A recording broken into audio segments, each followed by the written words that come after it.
자, 수치체제와 경제생활 수업 시작하겠습니다. 어, 자, 여기에 왼쪽으로 지금 66쪽입니다. 66쪽. 왼쪽에 보시면은, 우리 전통사회 조세제도가 나와 있습니다. 과거 전통사회 세금제도는 크게 조세, 공물, 역으로 나눌 수 있습니다. 조세는 토지에 부과하는 세금이고, 공물은 토산물, 이제 현물을 내는 겁니다. 현물, 뭐 특산물을 내기도 하고, 아니면 국감 같은 거를 내기도 하고 하였습니다. 그 다음에 역이라는 것은 이제 노동력을 바치는 건데, 군대 가는 거, 아니면 각종 공사에 동원되는 거, 군대 가는 것을 기본적으로 군역이라고 불렀고, 그 다음에 공사에 동원되는 것을 요역이라고 불렀습니다. 음, 어, 뭐 삼국시대부터 시작해서 이후 조선까지 각 나라들은 이런 조세 공물역에 근거해서 세금을 부과했습니다. 세금을 부과하기 위해서는 인구나 그다음에 재산 정도 등을 정확하게 파악해야겠죠. 그래서 신라 시대에는 밑에 이러한 촌락 문서를 작성하기도 하였습니다. 이 촌락 문서는 각 이제 그 촌락의 촌주들이 작성하였는데 인구라든지 논과 밭의 면적, 그 다음에 뭐 말수, 가축이나 나무 이런 것들을 아주 면밀하게 조사함으로써 세금 징수의 기준으로 삼았습니다. 그다음 토지 제도를 보겠습니다. 토지 제도 이 표를 보면은 통일신라 시대에는 시급, 노급과 시급 이런 것들을 지급하였는데 먼저 노급과 시급, 관료전을 구분할 필요가 있겠습니다. 보면은 아, 노급과 시급은 대상은 여기는 관리에게 지급한 것이고 이것은 공을 세운 사람들, 공신에게 지급한 것인데 둘 다 수조권을 지급한 겁니다. 수조권, 자, 조세를 거둘 수 있는 권리인데 수조권과 함께 노동력을 동원할 수 있는 권한도 주었습니다. 하지만 이것이 너무 과도하다고 생각해서 시문왕 때가 되면은 에, 관리에게 수도권만 부여하는 관료제를 지급하고 노급을 폐지하게 됩니다. 그러니까 노급에서 관료전으로 넘어왔다는 것이겠죠. 근데 이후에 귀족들의 다시 힘이 강해지면서 반대로 관료전은 없어지고 노급이 부활되기도 하였습니다. 그래서 둘의 차이는 노동력을 동원할 수 있느냐 없느냐는 그런 측면에서 차이가 있겠습니다. 여기 나오듯이 시문왕후 관료에게 조세만 거둘 수 있는 관료들을 지급하였고 이후에 노급을 폐지하였다는 것이죠. 폐지하였고 백성들에게는 정전을 지급했는데 이것은 실제로 땅을 준 것인지 아닌지는 좀 논란은 있습니다. 근데 신라 말기, 즉 신라 하대가 되면은 귀족들이 대규모 농장을 차지하고 호화로운 생활을 하면서 국가 재정은 궁핍해지고 농민들의 생활은 어려워졌다. 그렇게 되면서 농민들이 유랑을 하거나 아니면 도적되거나 봉기를 하였다는 것인데 이것이 중요하다기보다는 어, 이제 국가가 말기가 되면은 보통 이런 비슷한 현상이 나타납니다. 어?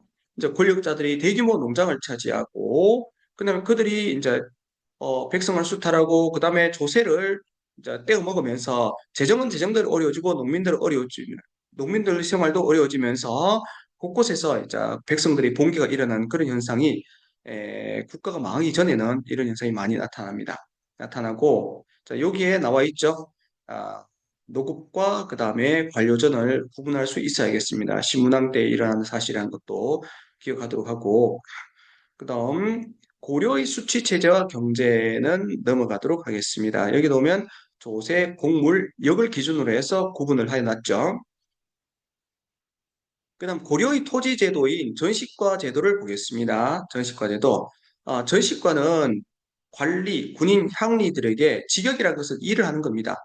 일을 하는 대가로 수조권을 지급하는 것인데, 소유권을 주는 거 아닙니다. 수조권을 지급하는 것인데, 처음에는 그 기준이 관품이나 인품, 그러니까 관직이라는 것은 관리의 등급과 인품, 그 사람의 인성을 기준으로 해서 지급하였는데, 이 이후에는 인품이란 기준이 애매하다 보니까 인품은 제외하였고, 그 다음 마지막에는 관리의 등급에 따라서 지급하도록 하였습니다.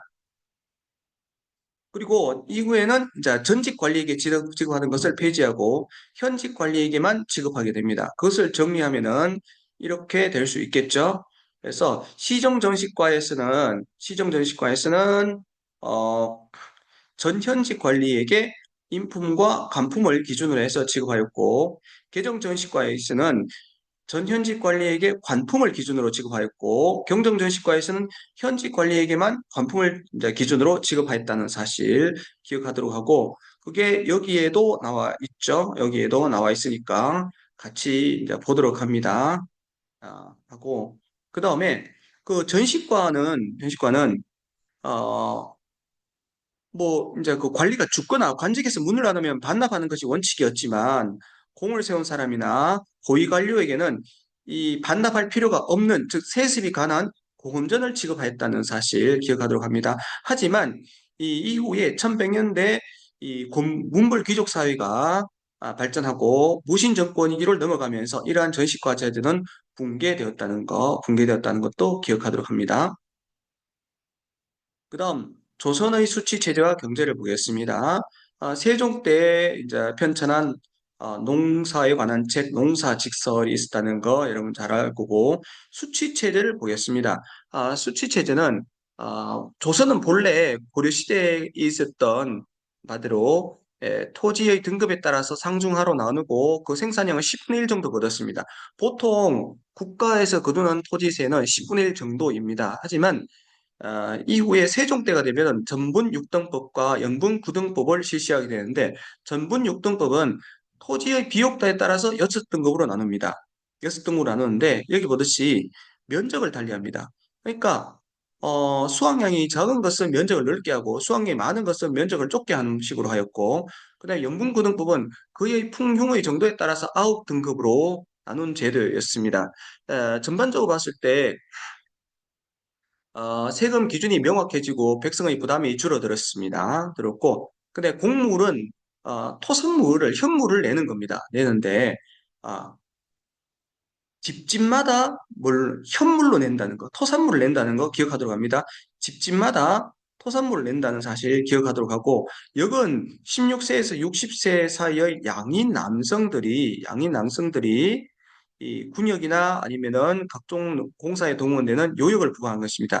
양인이라는 것은 조선시대 관리 이제 그 신분 제도는 크게 양인과 그다음에 천민으로 나누었는데, 근데 실질적으로는 양이 다시 양반과 그 다음에 중인, 그 다음에 상민으로 나누게 됩니다.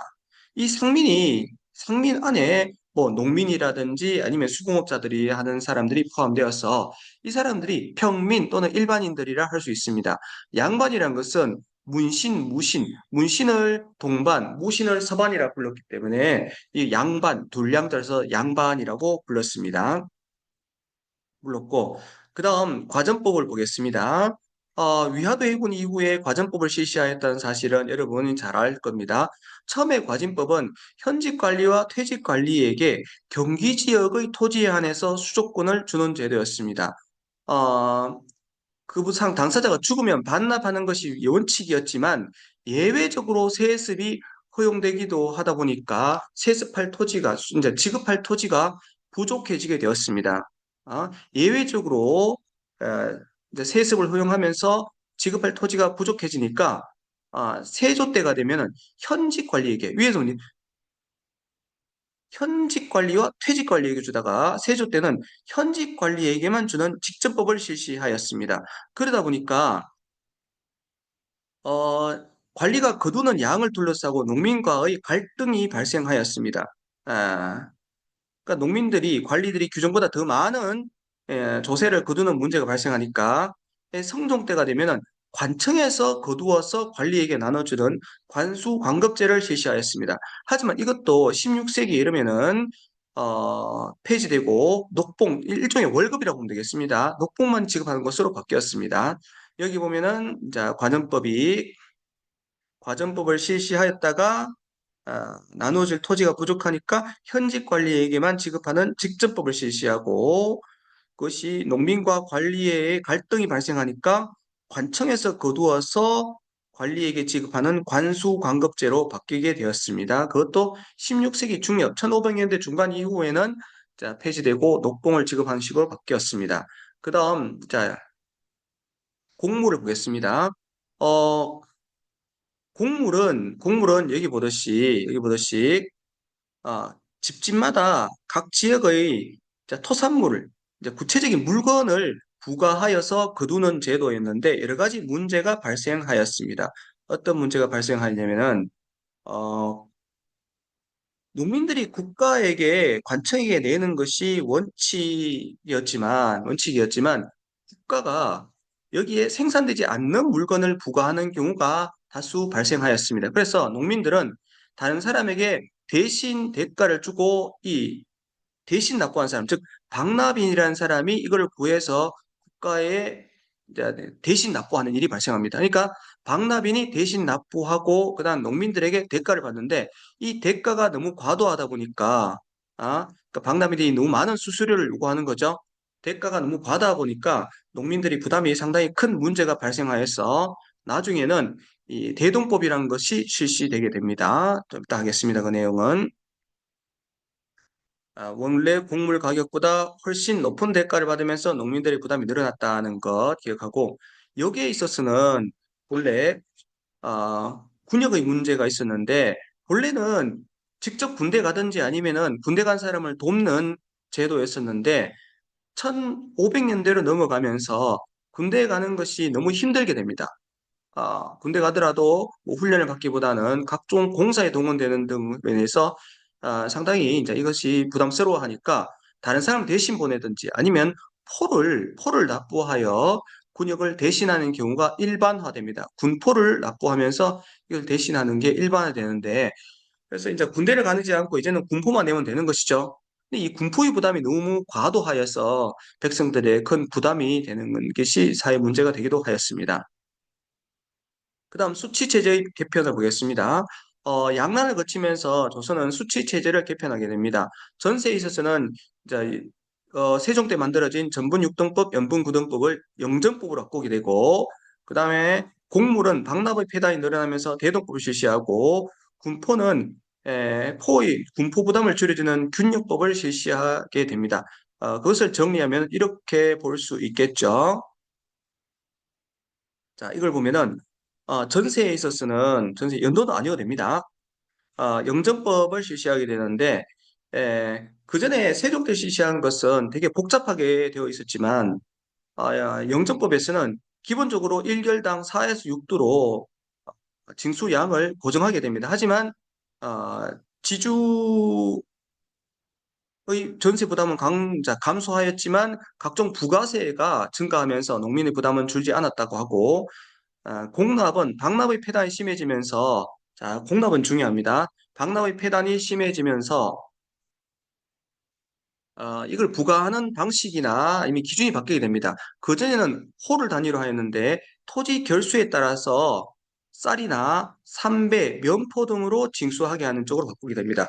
그러면 국가에서 필요한 물품은 누가 내느냐? 공인이라는 특수 상인이 전국으로 돌아다니면서 이거를 이제 화폐를 지급하고 사서 국가에다가 납품하는 형태를 띠게 됩니다. 이 공인이라는 특수상이 나오면서 저속노기 상품화폐 경제가 발달하는 그런 이제 그 효과도 있었습니다. 군역에 있어서는 군포 부담이 가중되니까 이거를 두 필에서 한 필로 줄여줍니다. 부족한 부분은 이런 결작이나 선무군관포 등으로 보충하였습니다.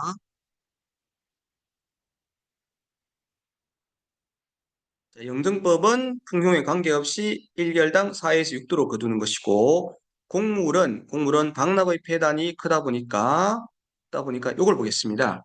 아, 호를 기준으로 하던 것에서 토지 면적을 기준으로 하고 토산물이 아니라 포, 삼배, 쌀, 동전 등으로 납부 방법을 편하게 하였습니다. 이것이 이 광해군 때 처음 실시돼서 1608년 광해군 때 처음 실시돼서 이게 전국적으로 실시되는데 한 100년 정도가 걸렸습니다. 왜 이렇게 오래 걸렸냐면 토지 면적을 기준으로 하다 보니까 많은 토지를 소유한 양반 지주들의 저항이 상당하였습니다. 그래서 이것을 확대 실시하는데 어려움이 있었다고 합니다. 균역법은 아까 설명한 대로 군포 부담을 두 필에서 한 필로 줄여 주었고 그 부족한 부분은 결작이나 선무군관포 등으로 보충하였습니다. 그 다음에 양날을 거치면서 이 농법에서 변화가 있게 되는데 모내기법이 전국적으로 확대 실시됩니다. 모내기법은 씨를 바로 뿌리는 직파법에서 뭘 어느 정도 키워서 옮겨 심는 방식으로 바뀌게 됩니다. 어, 여기 그림에서 보듯이 이게 음력 단위입니다. 목판에서 모를 키우고 난 다음에 그 다음에 이제 그 5월 그러니까 양력으로 치면 6월경에 이거를 모를 옮겨 심는 것이죠. 그래서 키워서 어, 추수하는 것인데 이렇게 되면은 이 기간 동안에 이 보리를 키울 수 있는 그런 이모작이 가능해지게 됩니다. 이모작이 가능해지게 되겠고 그 다음에 잡초를 제거하는데 그전보다 훨씬 더 수월해지면서 일손을 덜고 그 다음에 이 노동력이 이제 그 절감되다 보니까 한 사람이 경작할 수 있는 면적이 넓어지는 그런 효과도 있었습니다. 그리고 일부에서는 판매를 목적으로 하는 그런 쌀 외에도 뭐 인삼이라든지 담배라든지 이런 상품 작물이 재배되는 그런 변화도 있게 됩니다. 그러니까 조선 후기 농업에서는 모내기법의 변화와 상품 작물의 재배 같은 것들이 특징이라고 할 수 있겠죠. 그다음에 수공업과 광업이 발달하게 되는데 본래 수공업은 수공업자들이 관청에 소속되어 있는 관영수공업의 형태를 띄었는데 조선 후기가 되면은 그보다는 민간에서 자율적으로 활동하는 민영수공업이 발달하였습니다. 형태는 주로 상인들이 수공업자에게 자본과 원료를 제공해서 물건을 만들어서 받는 그런 선대제 수공업의 형태를 띠게 됩니다. 광업에 있어서는 수공업이 발달하면서 광업 수요가 증가하면서 민간에서 채굴도 활발해집니다. 본래는 광산 채굴을 정부에서 금지하였지만 나중에는 세금만 내면은 채굴을 허용하는 걸로 바뀌었습니다. 이때 나타나는 것은 덕대라는 경영이 상인들로부터 자본을 투자받아서 노동자를 고용하여 이 운영하는 오늘날의 주식회사와 비슷한 그러한 이제 이 경영 형태가 나타나기도 하였습니다. 그다음 상품 화폐 경제가 발달하게 되는데 여러 형태의 상인들이 나타납니다. 공인이라든지 아니면은 뭐 장씨라든지 사상이라든지 뭐 그다음 독점적 도매상인 도고가 성장하기도 하였습니다. 공인은 대동법 실시로 등장한 특수 상인들인데 이 사람들이 국가에 납품할 물품을 어, 이제 구입하면서 상품 수요가 증가하여 수공업 생산이 늘어나고 상품 거래도 활발해졌습니다. 전국 지방 각 곳곳에 장시가 열리기도 하였고 그 다음에 사상이 등장하기도 하였습니다. 하지만 본래는 서울에서는 국가에서 허용한 특수상인은 시전상인 외에 다른 상인은 금지하였지만 정조 때 금난정권, 남전을 금할 수 있는 권리, 즉 금난정권을 폐지하면서 사상의 활동이 활발해지게 됩니다. 이런 상인들 중에서 일부는 거대 상인으로 성장해서 도고로 성장하기도 하였습니다. 해외 무역도 발달하였다고 합니다. 그 다음에 상품화폐 경제의 발달에 따라서 상평통보와 같은 화폐의 유통도 활발하였습니다. 우리나라에서 이 상품 유통이 일반화된 것은 이 상품 1600년을 전후해서 1600년대 후반 상평통보의 보급으로 인해서 이제 사폐의 보급이 일반화되었다고 하면 되겠습니다. 박납의 폐단 여기 나와 있습니다. 실제로 사료에 보면 사다세가 뭐냐면 펠리칸입니다. 펠리칸을 바치라는데 그 지역에는 펠리칸이 나타나지 않은 지가 한참 되었다고 합니다. 그래서 다른 사람이 대신 펠리칸을 구해서 바치고 백성들에게 수수료를 과도하게 요구하는 그런 문제가 발생하였습니다. 자, 이제까지 조선 후기 수칙체제와 경제생활에 대해서 수업하였습니다. 여기서 마치겠습니다.